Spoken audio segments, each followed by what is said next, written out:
രാജ്യത്തിൻ്റെ കാർഷിക മേഖലയിൽ വൻ ഉണർവ്. കഴിഞ്ഞ സാമ്പത്തിക വർഷത്തിൽ കാർഷിക ഉൽപ്പാദനം 29.49 ലക്ഷം കോടി രൂപയായതായി സർക്കാർ കണക്കുകൾ.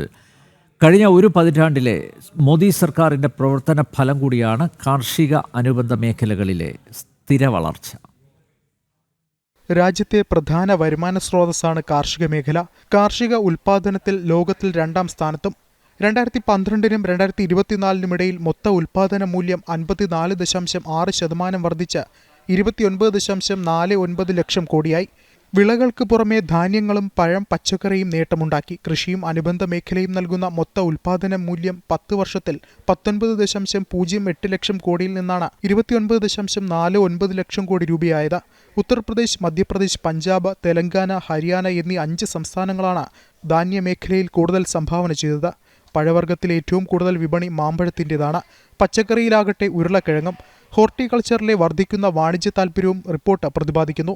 കേന്ദ്ര സ്റ്റാറ്റിസ്റ്റിക്സ് മന്ത്രാലയത്തിന്റെ കണക്ക് പ്രകാരം കഴിഞ്ഞ സാമ്പത്തിക വർഷം ഏറ്റവും കൂടുതൽ മികവ് കാട്ടിയത് കാർഷിക മേഖലയായിരുന്നു.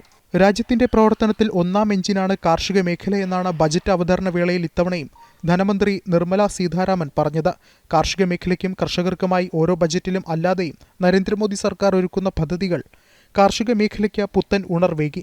കാർഷിക വളർച്ചയും ഉൽപ്പാദനക്ഷമതയും പ്രോത്സാഹിപ്പിക്കുക എന്നതാണ് മോദി സർക്കാരിന്റെ പ്രഖ്യാപിത നയം. നാഷണൽ ഡെസ്ക്, ജനം.